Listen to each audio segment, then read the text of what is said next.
ವಿಚ್ಛೇದನ ಪಡೆದಿದ್ದ ಭಾವನ ತಂಗಿಯನ್ನು ಬೆಡ್ಗೆ ಕರೆಯುತ್ತಿದ್ದ ಬಾಮೈದ. ಈಕೆ ಅನಿತಾ ಹಾಗೂ ಈಕೆ ಅವಳ ಅತ್ತಿಗೆ ಪ್ರೇರಣಾ. ಇಬ್ಬರಿಗೂ ಪ್ರತಿದಿನ ಮನೆಯಲ್ಲಿ ಜಗಳ ಆಗುತ್ತಾ ಇರುತ್ತದೆ. ಅನಿತಾ ಆಲ್ರೆಡಿ ಡೈವರ್ಸ್ ಪಡೆದುಕೊಂಡು ವಾಪಸ್ ಬಂದು ತಾಯಿಯ ಮನೆಯಲ್ಲೇ ಇರುತ್ತಾಳೆ. ಇದು ಪ್ರೇರಣಾಗೆ ಸ್ವಲ್ಪವೂ ಇಷ್ಟವಾಗುವುದಿಲ್ಲ. ಇವನು ಪ್ರೇರಣಾಳ ಗಂಡ ಅಜಯ್ ಹಾಗೂ ಈಕೆ ಅವನ ತಾಯಿ ಯಶೋಧ. ಅನಿತಾ ಆಫೀಸ್ಗೆ ಹೋದ ಮೇಲೆ ಪ್ರೇರಣಾ ತನ್ನ ಅತ್ತಿಗೆ ಆದಷ್ಟು ಬೇಗ ನಮ್ಮ ಮಗಳಿಗೆ 2ನೇ ಮದುವೆ ಮಾಡಿಬಿಡಿ ಎಂದು ಹೇಳುತ್ತಾಳೆ. ನಂತರ ಹೊರಗೆ ಪ್ರೇರಣಾಳ ಅಣ್ಣ ರಂಜನ್ ಬರುತ್ತಾನೆ. ಅವನಿಗೆ ಅನಿತಾಳ ಮೇಲೆ ಯಾವಾಗಲೂ ಒಂದು ಕಣ್ಣು ಇರುತ್ತದೆ. ಆಕೆಯನ್ನು ಯಾವಾಗಲೂ ಕೆಟ್ಟ ದೃಷ್ಟಿಯಿಂದ ನೋಡುತ್ತಾನೆ. ಹಾಗೆ ಅವಳನ್ನು ಮಾತನಾಡಿಸಿ, ನೀನು ನನ್ನ ಜೊತೆ ಬಾ, ನೀನು ಈಗ ಆಲ್ರೆಡಿ ವಿಚ್ಛೇದನ ಪಡೆದಿರುವ ಹೆಂಗಸು, ನಿನಗೆ ಒಂಟಿತನ ಕಷ್ಟವಾಗಬಹುದು, ನಾನು ನಿನಗೆ ಖುಷಿ ಕೊಡುತ್ತೇನೆ ಎಂದು ಹೇಳುತ್ತಾನೆ. ಆಗ ಅನಿತಾ, ಹಾಗಾದರೆ ನಾವಿಬ್ಬರೂ ಮದುವೆ ಆಗೋಣ ಎಂದು ಹೇಳುತ್ತಾಳೆ. ಆಗ ರಂಜನ್ ಸ್ವರ್ಗಸುಖ ನೋಡಲು ಮದುವೆ ಆಗುವ ಅವಶ್ಯಕತೆ ಇಲ್ಲ ಅಂತ ಹೇಳುತ್ತಾನೆ. ನಂತರ ಕೋಪಗೊಂಡ ಅನಿತಾ ಅವನ ಕಪಾಳಕ್ಕೆ ಹೊಡೆದು, ಇನ್ನೊಮ್ಮೆ ಈ ರೀತಿ ನನ್ನ ಜೊತೆ ಮಾತನಾಡಬೇಡ ಎಂದು ಹೇಳಿ ಹೊರಟು ಹೋಗುತ್ತಾಳೆ. ನಂತರ ರಂಜನ್ ಒಳಗೆ ಬಂದು ಪ್ರೇರಣಾಳನ್ನು ಬಂದು ಮಾತನಾಡಿಸುತ್ತಾನೆ. ಆಗ ಆಕೆ ಅನಿತಾಳ ಮದುವೆಯನ್ನು ನನ್ನ ಗಂಡ ಸಾಲವನ್ನಾದರೂ ಮಾಡುತ್ತಿದ್ದೇನೆ ಎಂದು ಹೇಳುತ್ತಾಳೆ. ಅದನ್ನು ಕೇಳಿ ರಂಜನ್, ಈ ರೀತಿ ಮಾಡಿದರೆ ಜೀವನ ಪೂರ್ತಿ ನೀವು ಸಾಲ ತೀರಿಸಬೇಕಾಗುತ್ತದೆ, ಅದರಿಂದ ನಿಮ್ಮ ಮನೆ ಬರ್ಬಾದಾಗಿ ಬಿಡುತ್ತದೆ. ಆಕೆ ಸಂಪಾದನೆ ಮಾಡಿದ ಹಣವನ್ನು ಉಳಿಸುತ್ತಿದ್ದಾಳೆ, ನೀನು ಮನೆಯ ಕೆಲಸದವಳಂತೆ ಮನೆ ಕೆಲಸ ಮಾಡುತ್ತಿದ್ದೀಯ. ನೀವು ನನ್ನ ಮಾತನ್ನು ಕೇಳಿ, ನೀವು ಆಕೆಗೆ ಎಂತಹ ತೊಂದರೆ ಕೊಡಬೇಕು ಎಂದರೆ ಆಕೆ ಈ ಮನೆಯನ್ನು ಬಿಟ್ಟು ಓಡಿ ಹೋಗಬೇಕು, ಆಮೇಲೆ ನೀವು ರಾಣಿಯಂತೆ ಈ ಮನೆಯಲ್ಲಿ ಬದುಕಬಹುದು ಎಂದು ಹೇಳಿ ಅವಳ ತಲೆ ಕೆಡಿಸುತ್ತಾನೆ. ಅಂದು ಸಂಜೆ ಅನಿತಾ ಮನೆಗೆ ಬಂದ ಕೂಡಲೇ ಪ್ರೇರಣಾ ಖ್ಯಾತಿ ತೆಗೆಯುತ್ತಾಳೆ. ಇಬ್ಬರಿಗೂ ಮಾತಿಗೆ ಮಾತು ಆಗುತ್ತದೆ. ಆಗ ಕೋಪದಲ್ಲಿ ಪ್ರೇರಣಾ ಅನಿತಾಳ ಕಪಾಳಕ್ಕೆ ಹೊಡೆದು ಬಿಡುತ್ತಾಳೆ. ಆಗ ಯಶೋಧ ಹಾಗೂ ಅಜಯ್ ಬಂದು ಅವರ ಜಗಳವನ್ನು ಬಿಡಿಸುತ್ತಾರೆ. ಮರುದಿನ ಬೆಳಗ್ಗೆ ರಂಜನ್ಗೆ ಕರೆ ಮಾಡಿದ ಪ್ರೇರಣಾ, ನಾನು ನೀನು ಹೇಳಿದಂತೆ ಮಾಡಿ ಅವಳ ತಲೆ ಕೆಡಿಸಿದ್ದೇನೆ ಎಂದು ಹೇಳುತ್ತಾಳೆ. ಆಗ ರಂಜನ್, ಒಳ್ಳೆಯದನ್ನೇ ಮಾಡಿದೆಯೇ ಪ್ರೇರಣಾ, ಈಗ ನನ್ನ ಫ್ರೆಂಡ್ ಇನ್ನೊಬ್ಬ ಇನ್ಶೂರೆನ್ಸ್ ಮಾಡಿಸದೆ ಆಕ್ಸಿಡೆಂಟ್ನಲ್ಲಿ ಸತ್ತು ಹೋದ, ನಾನು ಮೊದಲೇ ಹೇಳಿದೆ, ಇವತ್ತು ಮಾಡಿಸಿದ್ದರೆ 25 ಲಕ್ಷ ಸಿಗುತ್ತಿದ್ದು, ಈಗ ನೀನು ಕೂಡ ನಿನ್ನ ಗಂಡನಿಗೆ ಒಂದು ಇನ್ಶೂರೆನ್ಸ್ ಮಾಡಿಸಿಬಿಡು, ನಾನೇ ಇನ್ಶೂರೆನ್ಸ್ ಏಜೆಂಟ್ ಆಗಿರುವುದರಿಂದ ಮಾಡಿಕೊಡುತ್ತೇನೆ ಎಂದು ಅವಳ ತಲೆಯನ್ನು ಮತ್ತೆ ಕೆಡಿಸುತ್ತಾನೆ. ಅಂದು ಸಂಜೆ ಅಜಯ್ ಬಂದ ಮೇಲೆ ಇನ್ಶೂರೆನ್ಸ್ ಮಾಡಿಸಿಕೊಳ್ಳಿ ಎಂದು ಅಜಯ್ಗೆ ಪ್ರೇರಣಾ ಬಲವಂತ ಮಾಡುತ್ತಾಳೆ. ಆಗ ಅಜಯ್, ನನಗೆ ಅದರ ಪ್ರೀಮಿಯಂ ಕಟ್ಟುವಷ್ಟು ಹಣ ಉಳಿಯುತ್ತಿಲ್ಲ ಎಂದು ಹೇಳುತ್ತಾನೆ. ನಂತರ ಇಬ್ಬರು ಮಾತಿಗೆ ಮಾತು ಶುರುವಾಗಿ ಆಕೆ ಕೋಪದಿಂದ ಹೋಗಿ ಇಲಿಯ ಔಷಧಿಯನ್ನು ಹಿಡಿದು, ನಾನು ಸಾಯುತ್ತೇನೆ, ನಿಮ್ಮೆಲ್ಲರಿಗೂ ಜೈಲಿಗೆ ಕಳಿಸುತ್ತೇನೆ ಎಂದು ಹೆದರಿಸುತ್ತಾಳೆ. ಆಗ ಬೇರೆ ವಿಧಿ ಇಲ್ಲದೆ ಅಜಯ್, ಆಯಿತು, ನಾನು ಇನ್ಶೂರೆನ್ಸ್ ಮಾಡಿಸುತ್ತೇನೆ, ನಾಳೆ ರಂಜನನ್ನು ಕರೆಸು ಎಂದು ಹೇಳುತ್ತಾಳೆ. ಮರುದಿನ ಬೆಳಗ್ಗೆ ರಂಜನ್ ಬಂದು 25 ಲಕ್ಷದ ಇನ್ಶೂರೆನ್ಸ್ಗೆ ನೀವು ತಿಂಗಳಿಗೆ 6,000 ಪ್ರೀಮಿಯಂ ಕಟ್ಟಬೇಕು ಎಂದು ಹೇಳುತ್ತಾನೆ. ಆಗ ಬೇರೆ ವಿಧಿ ಇಲ್ಲದೆ ಅಜಯ್ ಇನ್ಶೂರೆನ್ಸ್ ಸಹಿ ಮಾಡಿ ಮೊದಲ ಪ್ರೀಮಿಯಂ 6,000 ಕಟ್ಟುತ್ತಾನೆ. ನಂತರ ಅಜಯ್ ಹೋದ ಮೇಲೆ ರಂಜನ್, ನಾನು ಇನ್ಶೂರೆನ್ಸ್ ಪೇಪರನ್ನು ನನ್ನ ಬಳಿಯೇ ಇಟ್ಟುಕೊಂಡಿರುತ್ತೇನೆ, ನಿಮ್ಮ ಮನೆಯಲ್ಲಿ ಇಟ್ಟರೆ ಯಾರಾದರೂ ಅದನ್ನು ಕದಿಯಬಹುದು ಎಂದು ಪ್ರೇರಣೆಗೆ ಹೇಳುತ್ತಾನೆ. ಆಗ ಪ್ರೇರಣಾ ಒಪ್ಪಿಕೊಳ್ಳುತ್ತಾರೆ. ನಂತರ ರಂಜನ್, ನೋಡು, ನಿಮ್ಮ ಅತ್ತೆಯ ಹತ್ತಿರ ಇರುವ ಒಡವೆಗಳನ್ನು ಈಗಲೇ ನೀನು ಪಡೆದುಕೋ, ಇಲ್ಲದಿದ್ದರೆ ಅವಳ ಮಗಳ ಮದುವೆಗೆ ಎಲ್ಲವನ್ನೂ ಹಾಕಿ ಬಿಡುತ್ತಾಳೆ, ಆಗ ಕೊನೆಗೆ ನೀನು ಬರೀ ಕೈ ದಾಸಿ ಆಗುತ್ತೀಯ, ಅದಕ್ಕೆ ನಾನು ಲಾಕರ್ನಲ್ಲಿ ಇಡುತ್ತೇನೆ ಎಂದು ಸುಳ್ಳು ಹೇಳಿ ಎಲ್ಲ ಒಡವೆಯನ್ನು ಪಡೆದುಕೋ ಎಂದು ಹೇಳುತ್ತಾನೆ. ಮರುದಿನ ಪ್ರೇರಣಾ ಅತ್ತೆ ಯಶೋದಾಗೆ, ನೀವು ನನ್ನ ಒಡವೆಗಳನ್ನು ನಿಮ್ಮ ಮಗಳ ಮದುವೆಗೆ ಉಪಯೋಗಿಸಿಕೊಳ್ಳಬಹುದು, ಆದ್ದರಿಂದ ಅದು ನನಗೆ ಬೇಕು ಎಂದು ಪ್ರೇರಣಾ ಅತ್ತೆಗೆ ಆವಾಜ್ ಹಾಕುತ್ತಾಳೆ. ಅಂದು ಸಂಜೆ ಅಜಯ್ ತಾಯಿ ಯಶೋದಾಳ ಬಳಿ ಬಂದು, ಆಕೆ ಪೊಲೀಸ್ ಕಂಪ್ಲೇಂಟ್ ಕೊಡುತ್ತೀನಿ ಎಂದು ನನ್ನನ್ನು ಹೆದರಿಸಿದ್ದಾಳೆ, ದಯವಿಟ್ಟು ಅವಳ ಒಡವೆಗಳನ್ನು ಕೊಟ್ಟು ಬಿಡಿ ಎಂದು ತಾಯಿಗೆ ಹೇಳುತ್ತಾನೆ. ಹಾಗೆ ಎತ್ತರಿದ ಯಶೋಧ ಸರಿ ಎಂದು ಪ್ರೇರಣಾಳ ಒಡವೆಯ ಜೊತೆಗೆ ತನ್ನ ಹಾಗೂ ಅನಿತಾಳ ಒಡವೆಗಳನ್ನು ಸೇರಿಸಿ ಅವಳಿಗೆ ಕೊಡುತ್ತಾಳೆ. ಆಗ ಪ್ರೇರಣಾ, ಇದನ್ನು ನಾನು ಮನೆಯಲ್ಲಿ ಇಟ್ಟುಕೊಳ್ಳುವುದಿಲ್ಲ, ನಾಳೆ ಬ್ಯಾಂಕ್ ಲಾಕರ್ನಲ್ಲಿ ಇಡುತ್ತೇನೆ ಎಂದು ಹೇಳುತ್ತಾಳೆ. ಮರುದಿನ ಪ್ರೇರಣಾ ಹೊರಗೆ ಬಂದಾಗ ಅಲ್ಲಿ ಅನಿತಾ ಹಾಗೂ ಅವಳ ಫ್ರೆಂಡ್ ಮಿಥಿಲೇಶ್ ಜೊತೆ ಮಾತನಾಡುತ್ತಾ ನಿಂತಿರುತ್ತಾಳೆ. ಅದನ್ನು ನೋಡಿದ ಪ್ರೇರಣಾ ಫೋಟೋ ತೆಗೆದುಕೊಳ್ಳುತ್ತಾಳೆ. ನಂತರ ಪ್ರೇರಣಾ ಎಲ್ಲ ಒಡವೆಗಳನ್ನು ಅಣ್ಣ ರಂಜನ್ಗೆ ಕೊಡುತ್ತಾಳೆ. ಈಗಲೇ ನೀನು ಇದನ್ನು ಬ್ಯಾಂಕ್ ಲಾಕರ್ನಲ್ಲಿ ಇಡಲು ಹೋಗೋಣ ಬಾ ಎಂದು ಹೇಳುತ್ತಾಳೆ.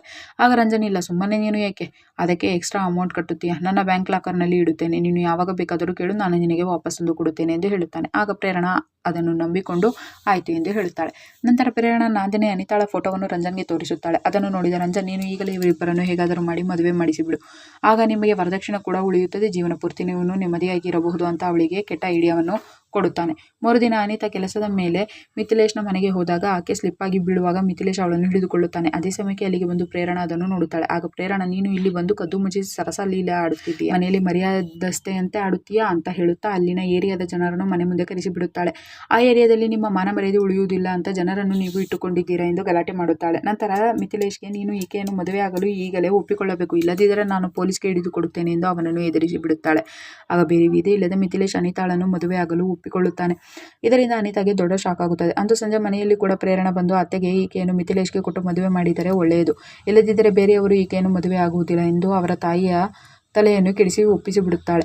ಆಗ ಯಶೋಧ, ಹಾಗಾದರೆ ಆಯಿತು, ಈಕೆಯನ್ನು ಮದುವೆ ಮಾಡಲು ನಮಗೆ ಸ್ವಲ್ಪ ಒಡವೆಗಳು ಬೇಕಾಗಿದೆ, ಅದಕ್ಕೆ ನೀನು ಅನಿತಾಳ ಒಡವೆಗಳನ್ನು ಮಾತ್ರ ಬ್ಯಾಂಕ್ ಲಾಕರ್ನಿಂದ ವಾಪಸ್ ತೆಗೆದುಕೊಂಡು ಬಾ ಎಂದು ಹೇಳುತ್ತಾಳೆ. ಮರುದಿನ ಪ್ರೇರಣಾ ಅಣ್ಣ ರಂಜನ್ ಮನೆಗೆ ಬಂದು, ನೀನು ಹೇಳಿದಂತೆ ಮಾಡಿದೆ, ಆಗ ಅವರಿಬ್ಬರ ಮದುವೆ ಆಗುತ್ತದೆ ಎಂದು ಖುಷಿಯಿಂದ ನಗುತ್ತಾಳೆ.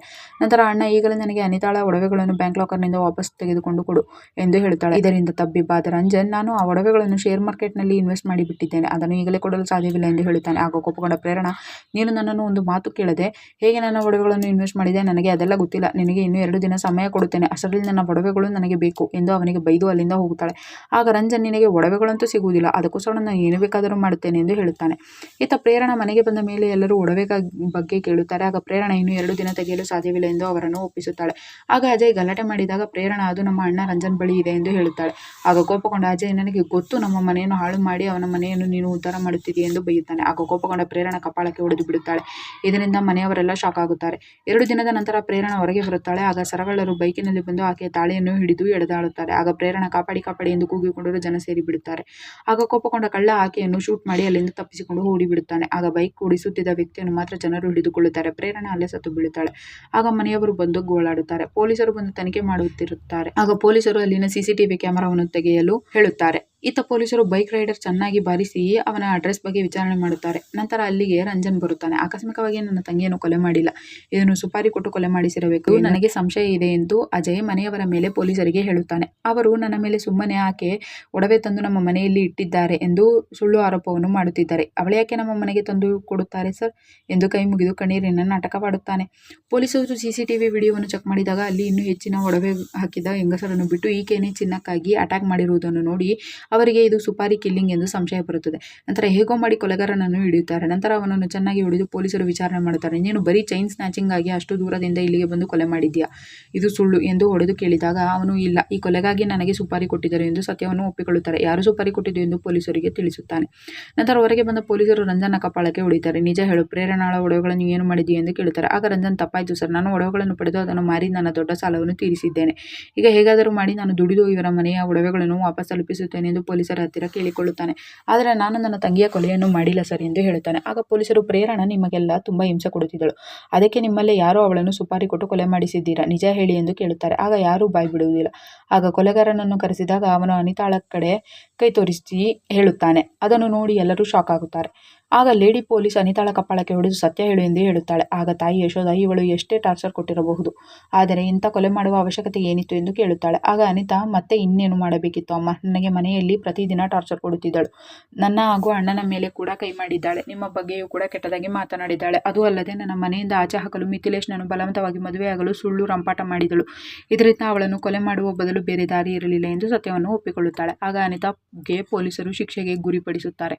ಆಗ ಅಜಯ್ ಹಾಗೂ ಯಶೋಧ ದುಃಖ ಪಡುತ್ತಾರೆ. ಕತೆ ಇಲ್ಲಿಗೆ ಮುಗಿಯುತ್ತದೆ. ಈ ವಿಡಿಯೋವನ್ನು ಪೂರ್ತಿ ನೋಡಲು ದಂಗಲ್ TV ಚಾನೆಲ್ನಲ್ಲಿ ಬೌಜಿ ಕಿ ಸುಪಾರಿ ಎಂದು ಹುಡುಕಿ ನೋಡಬಹುದು.